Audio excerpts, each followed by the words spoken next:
Good morning students, जय हिंद। मैं Vipin sir और जीव का केमिस्ट्री क्लासेस में आपका एक बार फिर से स्वागत है।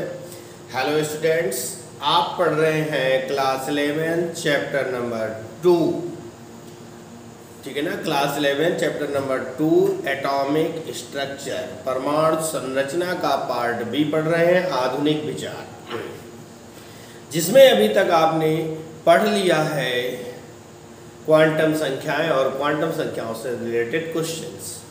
आज आप उसी न्यूमेरिकल्स की श्रेणी में आगे की ओर बढ़ते जा रहे हैं, ठीक है ना। तो देखिए आज का जो एक क्वेश्चन है वो क्या है। क्वेश्चन कि क्रोमियम का निम्न में से कौन सा विन्यास हो, ठीक है ना। ऑप्शन नंबर ए है 2 8 12 2। ऑप्शन नंबर बी है 2 8 13 1, ठीक है ना। तो ये दो ऑप्शन आपको दिए जा रहे हैं। इनमें से आपको बताना है कि क्रोमियम का कौन सा इलेक्ट्रॉनिक विन्यास होता है, ठीक है ना।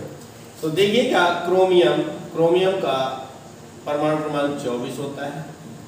1s2 2s2 2p6 3s2 3p6 4s2 3d4, ये विन्यास होना चाहिए। लेकिन ये होता क्या है, ये अपवाद है। क्या है भैया, ये तत्व जो है अपवाद है, अर्थात अफबाऊ के नियम का पालन नहीं करता है, नहीं करता है। इसलिए इसका जो विन्यास होता है वो ये होगा 4s1 और 3d5 हो जाएगा। तो इस आधार पर पहली कक्षा में 2, दूसरी में 6 और 2 मिलाकर के 8, तीसरी में 6 2 8 8 5 13 और चौथी में 1, यानी ये विन्यास इसका सही विन्यास होगा, ठीक है ना। तो इस आधार पर हमारा बी ऑप्शन सही हो जाएगा, बी विकल्प सही हो जाएगा। आया समझ में, वेरी सिंपल था। अगला प्रश्न हम चलते हैं, क्या है आपके लिए,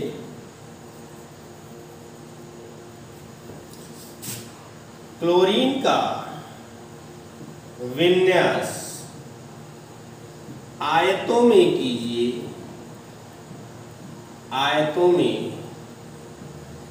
कीजिए, तथा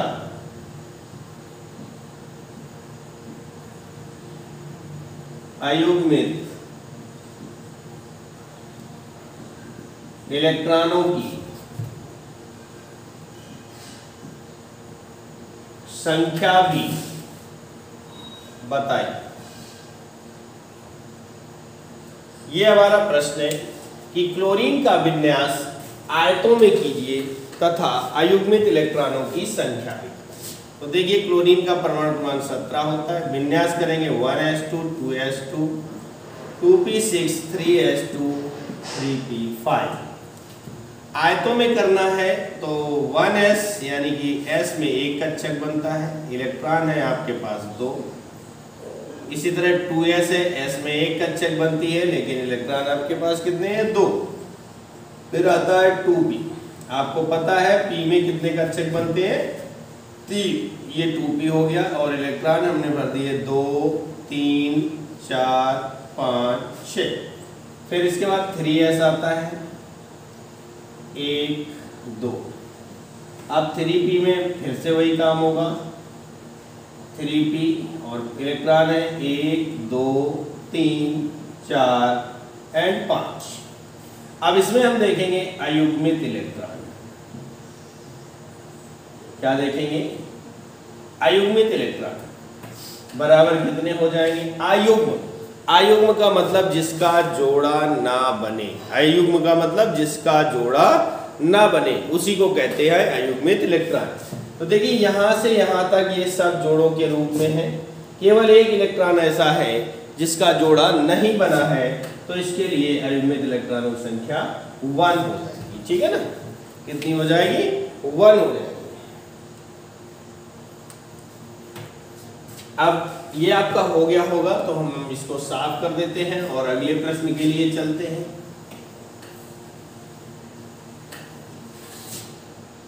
तो जो हमारा अगला प्रश्न है वो क्या कह रहा है,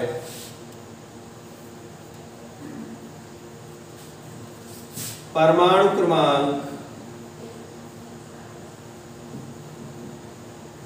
29 वाले तत्व, परमाणु क्रमांक 29 वाले तत्व के डी उपकोष में, परमाणु क्रमांक 29 वाले तत्व के डी उपकोष में अयुग्मित इलेक्ट्रॉनों की संख्या बताइए। ठीक है, तो ये था हमारा प्रश्न और इसको हम सॉल्व करेंगे। तो देखिए परमाणु क्रमांक 29 जो है वो कॉपर का होता है। किसका होता है? कॉपर का होता है परमाणु क्रमांक 29। अब इसका हम विन्यास करेंगे तो 1s2 2s2 2p6 3s2 3p6 4s2 3d9। ठीक है ना, देखिए 3d9 आ गया। इसका मतलब ये तत्व भी जो है वो हमारा अपवाद है। क्या है बेटा? अपवाद है। और अपवाद होने के कारण याद करने के लिए लिख लेते हैं, वैसे लिखना कोई आवश्यक नहीं। अपवाद में क्या होगा? 4s1 हो जाएगा और 3d10 हो जाएगा। अब उसने हमसे पूछा है कि डी उपकोष में, क्या पूछा है? डी उपकोष में अयुग्मित इलेक्ट्रॉनों की संख्या बताइए। तो आपको पता है डी उपकोष में कितने होते हैं? 5 कक्षक होते हैं। 3d इलेक्ट्रॉन आपके पास कितने हैं? 10। भरना स्टार्ट करें। 1 2 3 4 5 6 7 8 9 और 10। तो अब देखिए इसमें क्या हुआ कि 3d डी उपकोष में सारे इलेक्ट्रॉन जोड़ों के रूप में उपस्थित हैं। कोई ऐसा अनपेयर इलेक्ट्रॉन है ही नहीं। तो अयुग्मित इलेक्ट्रॉन बराबर 0 हो जाएगा। ठीक है ना, क्या हो जाएगा? 0, क्योंकि सारे जोड़ों में उपस्थित है। अगला प्रश्न है,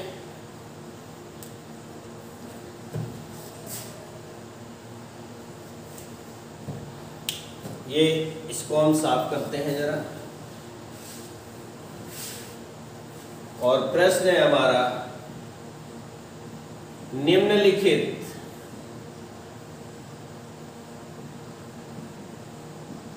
आयनों का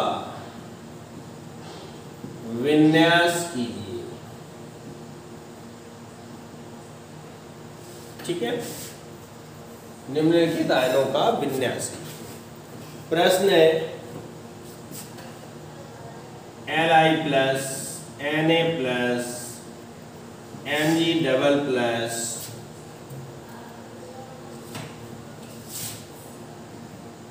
Al3+, K+, Ca++,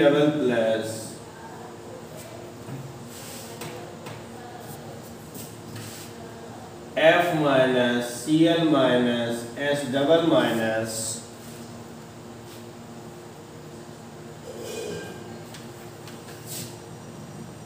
N-, O-, ये इतने सारे सवाल दिए गए हैं या इतने सारे आयन दिए गए हैं जिनका इलेक्ट्रॉनिक विन्यास हमें करना है। तो देखिए क्या होता है। तो इसमें एक नोट लिखेंगे कि धनायन का इलेक्ट्रॉनिक विन्यास बराबर Z- धनायनों की संख्या, Z- धनायनों की संख्या, और ऋणायन का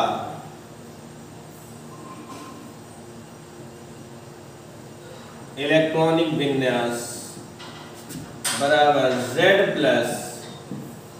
ऋणायनों की संख्या। ठीक है, ये आपको फॉर्मूला है कि अगर हम धनायन का विन्यास करने स्टार्ट करेंगे तो धनायन में जितने प्लस होंगे उसके परमाणु क्रमांक में उतने माइनस कर दिए जाएंगे, ठीक है ना। धनायन में जितना उसका परमाणु क्रमांक होगा उसके परमाणु क्रमांक में उतने ही माइनस कर दिए जाएंगे, ठीक है। और ऋणायन का जब विन्यास करेंगे तो ऋणायन के विन्यास में क्या होगा, जितने माइनस होंगे उतने प्लस कर देंगे, ठीक है ना। तो आइए शुरू करते हैं जो आपका ये सवाल था। तो जैसे पहला सवाल है आपका Li प्लस, तो Li का परमाणु क्रमांक 3 होता है, एक धनायन है, घटा देंगे 2 बचा। अब हम विन्यास करेंगे मात्र 2 का, 1s2 हो गया विन्यास हमारा। वेरी सिंपल, जितने प्लस होंगे उसके परमाणु क्रमांक में उतने ही माइनस कर देंगे, ठीक है। दूसरा है आपका Na प्लस, 11 होता है, एक घटा देंगे 10 बचेगा, विन्यास करेंगे 1s2 2s2 2p6, ये हो गया। Mg डबल प्लस है, 12 होता है बेटे, अब 2 घटा देंगे, 2 प्लस के हो गए तो 2 माइनस कर देंगे, बचा कितना 10, 1s2 2s2 2p6। Mg के बाद आपका Al 3 प्लस है, इसका परमाणु क्रमांक Al का परमाणु क्रमांक कितना होता है 13 होता है, 13 में से 3 घटाएंगे कितने बचेंगे 10, विन्यास करेंगे 1s2 2s2 2p6, ये हो जाएगा विन्यास, ठीक है ना। इसके आगे चलते हैं जब, तो Al के बाद दिया हुआ है K प्लस, K का बेटा 19 परमाणु क्रमांक होता है, 1 प्लस है, माइनस कर देंगे कितने बचे 18, कितने बचे 18, विन्यास करेंगे 1s2 2s2 2p6 3s2 3p6, ये हो जाएगा विन्यास, ठीक है। और Ca डबल प्लस, अब हम थोड़ा इधर करेंगे, Ca डबल प्लस इसका 20 होता है, माइनस कितने करना है 2 करना है, बचे कितने 18, 1s2 2s2 2p6 3s2 3p6, ये हमारा विन्यास हो जाएगा, ठीक है ना। समझ में आ रहा है। प्लस का जब विन्यास करेंगे तो उसमें जितने धनायन होंगे उतने माइनस कर देंगे, ठीक है ना। अब हम चलते हैं माइनस वाले पे, तो F माइनस 9 होता है परमाणु क्रमांक, 1 जोड़ देंगे, हमने बताया जितने माइनस होंगे उतने आपको उस पर जोड़ देने, तो ये हो जाएगा 10। अब विन्यास करेंगे 1s2 2s2 और 2p6। इसके बाद है आपका Cl माइनस 17 होता है, 1 जोड़ देंगे 18 हो जाएगा, 1s2 2s2 2p6 3s2 3p6, ये विन्यास हो जाएगा।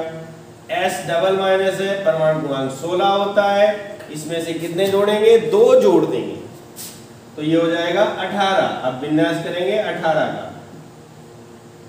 तो 1s2 2s2 2p6 3s2 3p6, n3 minus, n पे 3 माइनस है तो 7 होता है बेटा, 3 जोड़ेंगे टोटल कितना हो जाएगा 10, विन्यास करेंगे 1s2 2s2 2p6, ठीक है ना, 1s2 2s2 2p6।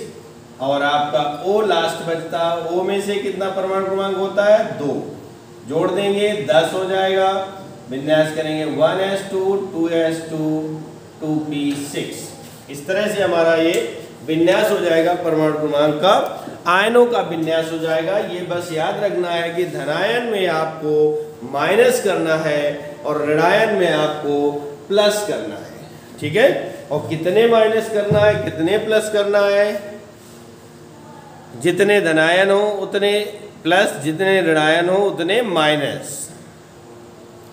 तो ये था बच्चों आपका आयनों का इलेक्ट्रॉनिक विन्यास। अब इसको हम साफ करते हैं और आगे चलते हैं।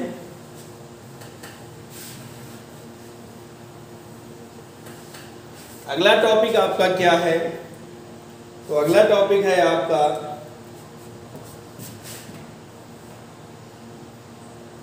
हेडिंग है डी ब्रॉगली समीकरण,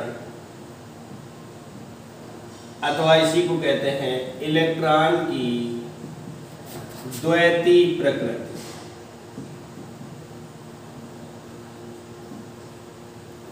डी ब्रोगली समीकरण अथवा इलेक्ट्रॉन की द्वैती प्रकृति, ठीक है ना, इसके बारे में हम बात करते हैं।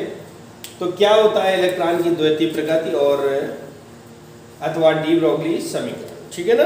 तो इसकी शुरुआत करते हैं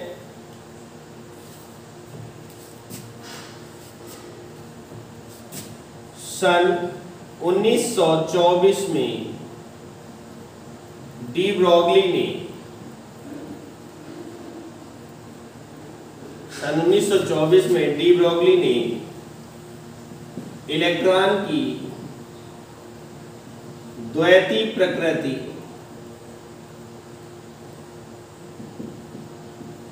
के बारे में बताया।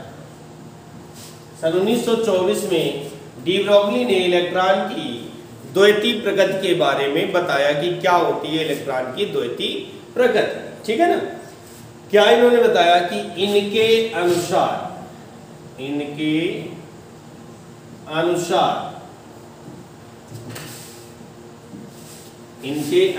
कॉमा इन्वर्टेड कॉमा शुरू करेंगे। और इन्होंने क्या बताया, प्रकाश तथा अन्य विद्युत चुंबकीय विकिरणों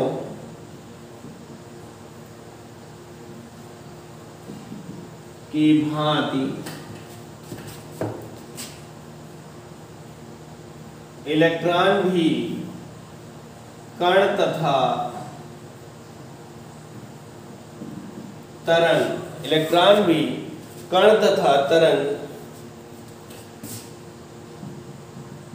दोनों की भांति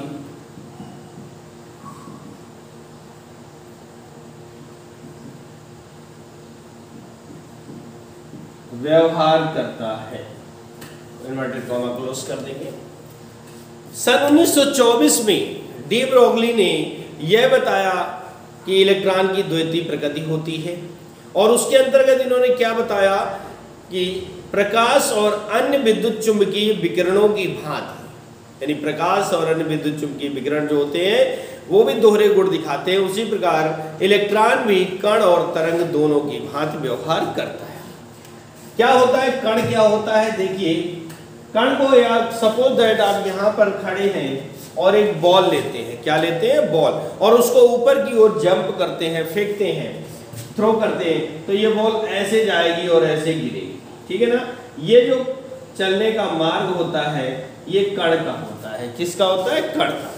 लेकिन डी ब्रोगली ने आगे चल करके खोजा और देखा क्या कि इलेक्ट्रॉन पार्टिकल्स यानी कण की भांति भी चल सकता है और इलेक्ट्रॉन तरंग के रूप में भी चल सकता है, यानी दो तरह से मूवमेंट करता है इलेक्ट्रॉन, कण के भी गुण रखता है और तरंग के भी गुण रखता है, ठीक है ना, दोनों गुणों को प्रदर्शित करता है, इसलिए इसे द्वैती प्रकृति कहा जाता है।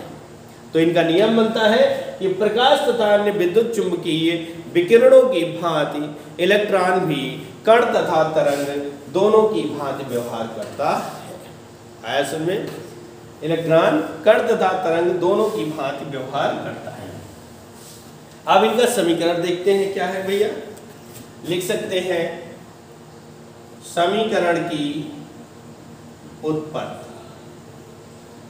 समीकरण की उत्पत्ति, ठीक है ना। तो क्या होगी भैया, कैसे करेंगे इसकी उत्पत्ति।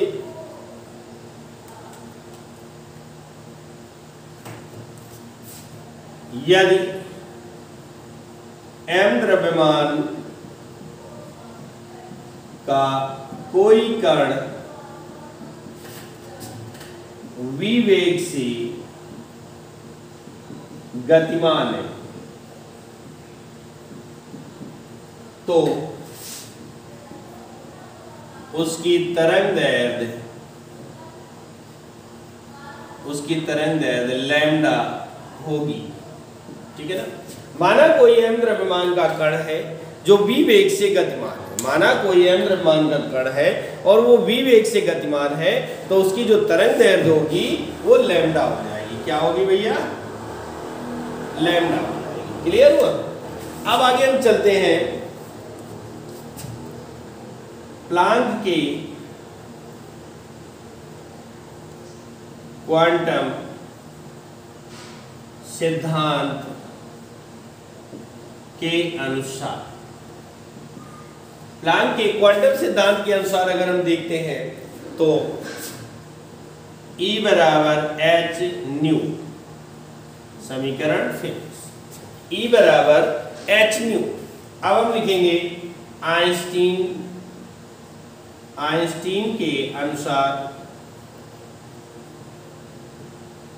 यहाँ E ऊर्जा होती है, H प्लांक नियतांक होता है, न्यू आवृत्ति होती है, ठीक है ना। आइंस्टीन के अनुसार E बराबर होता है mc²। क्या होता है?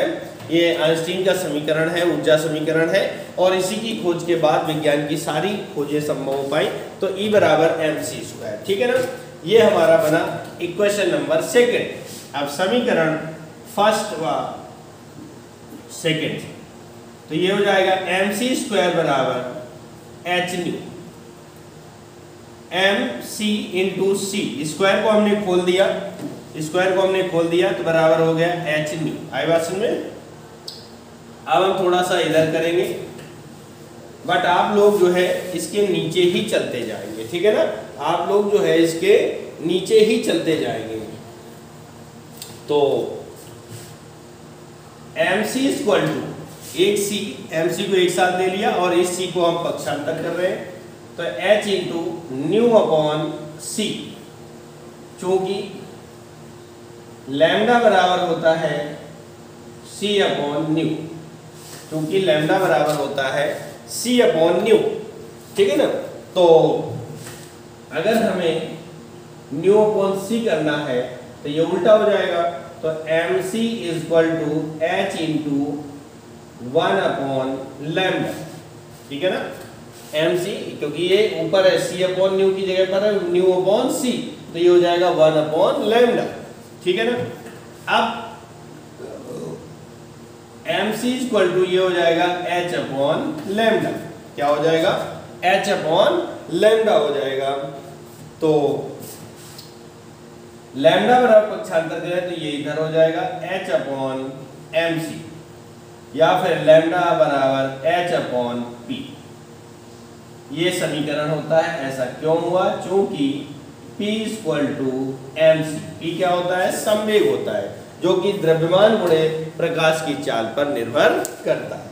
तो ये हमारा डेरिवेशन हो गया, ठीक है ना। इलेक्ट्रॉन की द्वैतीय प्रगति के बारे में ये निर्णय हो गया, सिद्धांत हो गया। आई बात समझ में? लैम्डा हमारा तरंगदैर्घ्य, h हमारा प्लांक नियतांक और p हमारा संवेग होता है। क्लियर हुआ? तो इस तरह से ये कंप्लीट होता है, इसको आप नोट कर लीजिएगा।